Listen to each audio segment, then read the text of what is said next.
Salam jumpa kembali, selamat pagi, selamat siang, selamat malam. Apa kabar teman-teman semua? Salam santun, semoga semua dalam lindungan yang Maha Kuasa Pencipta kita dan senantiasa sehat. Kali ini kita tidak cuap-cuap sekitaran wisata dulu. Tapi saya ingin ajak dengan semua untuk sedikit melihat, merasakan dan memahami apa yang sedang berlangsung saat ini di sekitar kita yang lagi ngetren. Apalagi kalau bukan tentang pandemi virus corona COVID-19. Pasti kalian bilang corona lagi, bosen lah, betul sih. Istilah COVID-19 ini sama seperti virus HIV dengan penyakitnya AIDS. Contoh ya. Nah, virus corona ini penyakit yang dihasilkan adalah novel corona COVID-19. Turunan dari 7 virus corona yang pernah timbul yang terakhir COVID-19 ini yang bisa dibilang cucu cicit atau buyutnya lah. Yang bandelnya minta ampun, nangkalnya minta ampun. Ya udah, kita tidak bahas itulah, forget that yang ini. Tapi coba kita lihat sisi lainnya. Teman-teman, dengan adanya pandemi virus corona COVID-19 saat ini, hampir setiap hari kematian demi kematian di seantero dunia seakan-akan menghiasi kuping kita ketimbang anting-anting mahal dan menawan yang menghiasi kuping pacar atau istri kita. Ya kan? Jika mau jujur, sekarang kita hidup dalam bayang-bayang suasana yang penuh kekhawatiran dan kecemasan yang pada akhirnya menciptakan rasa takut atau momok dalam batin kita semua. Jujur aja deh, ya, pasti ada itu. Kita mungkin tidak sadar seberapa banyak keputusan kita setiap hari yang dipengaruhi oleh rasa khawatir dan cemas dengan adanya pandemi virus corona sontoloyo ini. Seberapa sering kedua hal tersebut, rasa khawatir dan cemas, mempengaruhi cara kita bertindak. Sadar atau tidak, kedua hal ini mempengaruhi sendi-sendi kehidupan kita setiap saat. Siapapun kita, bila sudah dicengkeram rasa khawatir dan cemas, kita akan merasa energi kita terkuras habis. Situasi ini bisa merampas kenikmatan hidup kita, mencegah kita untuk melakukan apa yang kita inginkan dan kita sukai. Ya kan? Kenapa? Karena mood kita anjlok. Rasa khawatir dan cemas dapat menguasai pikiran kita dan mencegah kita untuk berkonsentrasi dan fokus pada hal-hal yang berguna dan produktif. Kita semua paham, betul kita semua paham. Kalau secara naluriah, saat seseorang menghadapi situasi yang sulit atau tidak nyaman, pikirannya membutuhkan cara tertentu untuk melepaskan diri dari ketidaknyamanan akibat tekanan emosi yang muncul. Masalahnya, bila kita terus berada dalam situasi seperti ini dan belum ada solusinya, maka otomatis akan berimbas pada sistem kesehatan kita. Jika dipersempit lagi, akan berimbas pada sistem kekebalan dan imun kita. Iya, akibatnya akan menjadi salah satu faktor penyebab beberapa penyakit. Tubuh kita akan mengalami gejala perubahan kesehatan yang dimulai dari sakit yang ringan seperti sakit kepala, nyeri kepala, insomnia, hipertensi, gangguan pada lambung, sampai pada yang lebih berat seperti penyakit ginjal dan jantung. Apalagi dalam situasi seperti sekarang ini, akan mudahnya terserang virus karena sistem pertahanan tubuh kita bisa lemah dari dalam dengan cara yang sistematis. Kita harus ingat satu hal, teman. Perasaan tidak nyaman, ya, yang disebabkan rasa khawatir yang berkelanjutan atau cemas yang berkelanjutan akan merangsang kinerja kimiawi otak kita dan bisa terjadi hijack atau pembajakan secara mental. Pembajakan terhadap mekanisme bagaimana seharusnya seseorang menikmati hidup. Proses ini terjadi di area dalam otak kita, ya, yang disebut lobus frontalis di bagian depan sini, ya, otak kita. Dan bagian paling dalam area lobus frontalis ini ada yang disebut amigdala. Amigdala merupakan jaringan saraf yang berbentuk seperti kacang almond dalam otak kita ini. Bila proses kimiawi pada amigdala ini bekerja terlalu aktif, akan berakibat pada lumpuhnya proses berpikir yang wajar atau rasional. Akibatnya seseorang bisa gagal fokus untuk mengendalikan dua hal penting yang berhubungan dengan kehidupannya. Apa itu? Yang satu, penilaian. Dua, pemahaman. Ini dua hal yang penting. Bila situasi khawatir yang ada dalam otak kita dibiarkan dan dipelihara terus, maka tanpa sadar kita sudah dijerat dalam bentuk ketakutan yang kadang tidak kita sadari. Akibat yang ditimbulkan kita sakit, bukan karena virus corona, tapi karena rasa khawatir dan cemas. Ini sasaran empuk bagi virus apapun untuk camping dalam tubuh kita, termasuk COVID-19, sehingga kita bisa terpapar atau terinfeksi akibat rasa khawatir dan cemas. Situasi dalam menghadapi pandemi virus corona COVID-19 ini ibaratnya sama seperti kita sedang berhadapan dengan seekor anjing yang galak, katakanlah anjing pitbull, yang siap menyerang kita dari jarak kurang lebih 30 meter. Bayangkan, ketika anjing itu melangkah pelan-pelan dan mulai lari kencang ke arah kita dengan wajahnya yang menyeramkan, tapi pada saat sudah mau dekat dengan kaki kita, tiba-tiba dia berbalik arah dan pergi meninggalkan kita. So pasti detik itu kita merasa lega, bukan? Tidak lagi merasa khawatir. Meskipun memang faktanya tidak demikian, yang nama digigit aja. Tapi yang saya tekankan di sini adalah tiba-tiba saja anjing itu berbalik arah dan pergi. Pasti ada sesuatu yang membuatnya berbalik arah dan lari dari kita. Nah, situasi sekarang ini pun sama, dengan adanya berita tentang kematian demi kematian di seantero dunia, plus kegiatan-kegiatan yang harus kita lakukan di rumah dalam suasana social distancing ini, yang saling tumpang tindih, belum lagi anak-anak yang diliburkan dari sekolah, disusul penutupan beberapa aktivitas, dan kita harus kerja online. Dimana lagi kita lihat kelangkaan kebutuhan sembako yang mulai langka di beberapa swalayan dan pasar. Situasi ini bagaikan anjing pitbull yang sedang berlari ke arah kita. Kalau mau jujur, mindset ini sangat berpengaruh pada kita semua, terutama pada kaum wanita, siapapun dia. Bisa istri kita, istri kita, bisa ibu kita, kakak atau adik kita, sanak keluarga kita. Nah, sikap ini membuat kita seakan-akan kehilangan kendali dan kontrol atas hidup kita. Kita biasanya gampang segala sesuatu, kok sekarang jadi sulit. Kita semua pelan tapi pasti mulai merasa kelimpungan dengan berbagai pertanyaan di dalam batin kita. Bagaimana ya beberapa hari ke depan, minggu ke depan, atau bulan ke depan? Kalau semakin buruk, bagaimana kehidupan saya dan keluarga saya? Bagaimana seandainya bila ini berkepanjangan? Sekarang saja keadaan keuangan keluarga saya sudah mulai anjlok, terancam terjun bebas seperti bursa saham. Bursa saham boleh anjlok terjun bebas, tapi bursa perut istri dan anak-anak tidak boleh terjun bebas. Minimal sesulit apapun ada beras dan garam. Itu wanti-wanti orang tua dulu. Inilah yang terus berkecamuk dalam isi kepala kita, yang semakin hari bikin khawatir dan cemas semakin tebal. Nah, sekarang pertanyaan adalah bagaimana cara mengelola rasa khawatir dan cemas ini dalam situasi seperti sekarang ini.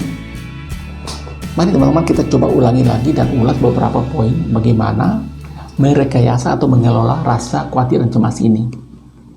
Mungkin kita semua sudah tahu, teman-teman juga sudah tahu, tapi tidak ada salahnya kita sama-sama ulangi dan tekankan lagi dalam situasi kebersamaan ini, supaya lebih yakin bahwa kita tidak sendiri dalam kondisi dihantui oleh rasa khawatir dan cemas ini. Saya hanya ingat 5 poin penting untuk ditancapkan dalam mindset kita dan diimbangi dengan action. Teman-teman bisa punya cara yang lebih cemerlang lagi dari saya, Tapi kita coba sama-sama lihat 5 poin yang coba saya angkat ini, semoga saja ada hal positif ya, yang dapat dalam rentan waktu social distancing ini. Hal-hal seperti apa ya? Coba kita lihat yang pertama. Yang pertama, bagaimana kita mengelola rasa cemas dan khawatir ini, dan merupakan hal yang paling vital, yang paling penting. Ini adalah apa? Perkuat iman dan keyakinan kita kepada Pencipta yang Maha Kuasa, Allah kita yang membentuk kita. Hanya Dialah pribadi yang punya solusi sempurna atas semua rasa khawatir dan cemasnya kita, manusia yang kadang-kadang so aksi dan bodoh ini ya, termasuk saya juga. Kenapa hal ini penting teman-teman dan vital? Pemikiran yang simpel saja, tidak mungkin hasil ciptaan dapat membetulkan hasil ciptaan. Hanya sang pencipta masterpiece yang tahu seluk-beluk sum-sum dan tulang-tulang kita, sehingga dia tahu apa kecemasan dan kekhawatiran kita.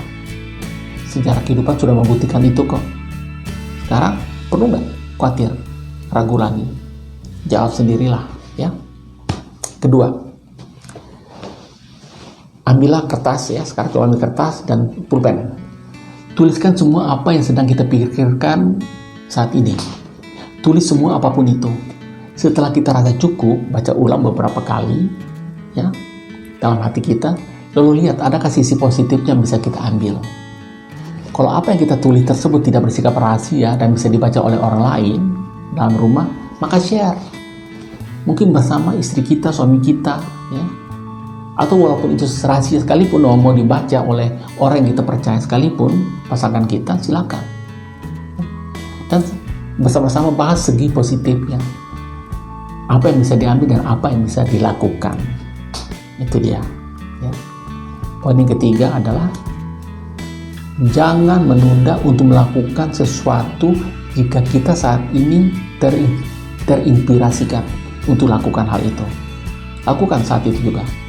Misalnya detik ini saya mulai start untuk lagi melatih otot tubuh saya supaya nanti setelah berlalunya virus corona COVID-19 ini, saya harus punya target tampil beda, bentuk tubuh yang proporsional, lebih maco, seksi, dan tambah sehat dalam waktu program selama social distancing ini ya. Plus program diet, justru ini diutamakan. Jangan boros makanan kegemaran kita di dalam kulkas. Selain jaga-jaga persediaan juga kan, kita nggak tahu sampai kapan social distancing ini berlangsung ya. Jauhi ngemil. Kenapa? Kita tidak mau setelah badai corona ini berlalu justru kita menuai badai lain. Apa? Bobot badan kita tambah gemuk dan kita terancam obesitas. Ngeri kan? Itu dia. Poin ketiga tadi ya. Nah, poin keempat, selama di rumah, sebenarnya kalau dipikir-pikir ada hal baru yang bisa kita lakukan kalau saja kita mau terbuka satu sama lain dalam keluarga. Misalnya apa? Sekarang saya mau tahu tentang kendaraan saya. Bisa jadi selama ini saya tahunya cuma pegang setir, injak gas, injak rem, oper gigi ya kalau manual. Kalau kejadian ada kerusakan, urusan bengkel, beres. Ya. Nah sekarang coba waktu kita gunakan ya. Minta sama pasangan kita, suami kita untuk terangkan fungsi-fungsi mekanisme atau mesin buka kap mobil ya, minta diterangkan tentang kendaraan kita, ini fungsinya apa, itu buat apa ya. Toh kalau suami kita juga sama manjanya dengan kita cari tahu sendiri di Mbah Google ya, cari tahu ini untuk apa, kita belajar demi menambah pengetahuan kita. Saat sekarang ini juga adalah kesempatan untuk menjalin hubungan yang lebih erat lagi dengan anggota keluarga. Coba jawabkan dulu berita tentang COVID-19 ini. Ajak keluarga misalnya untuk masak bersama, ya bagi-bagi tugas buat suami, buat anak-anak. Tahan dulu main gamenya. Bisa jadi hasilnya tidak seperti yang kita harapkan dan mungkin ada lucu-lucunya. Nah, yakinlah dalam situasi seperti ini, kelak kita akan dapatkan kalau uang bukanlah segalanya, tapi hubungan yang erat dalam keluarga itulah yang paling utama. Percayalah itu. Jadi dengan memikirkan dengan kreatif untuk membuat hal-hal yang baru, ini akan membuat kita senang dan tenang, ya. Sehingga hormon dopamin bisa menetralisir rasa khawatir dan cemas kita. Itu dia yang keempat. Terakhir yang kelima, saya sebut sebagai paket relaxing. Ini singkatannya. Paket PA maksudnya pahlawan, KET maksudnya ketawa, dan relaxing ya benar-benar lakukan relaksasi. Penyebarannya begini. PA pahlawan. Dalam situasi seperti sekarang ini, cobalah tampil be a hero. Jadilah seorang pahlawan dalam menghibur orang lain. Pasakan itu, meskipun kita sendiri mungkin butuh dihibur. Suntikan kata-kata positif kepada siapapun yang dirundung kekhawatiran. Lakukan dengan tulus dan tidak hanya sekedar hanya kata-kata enak didengar saja. Kenapa? Kita harus sadari, seseorang yang sedang dirundung rasa khawatir atau cemas kadang merasa takut disalah mengertikan, sehingga berusaha menyembunyikan problem mereka dari orang lain. Hal ini bisa menyebabkan rasa bersalah yang memperburuk emosi mereka.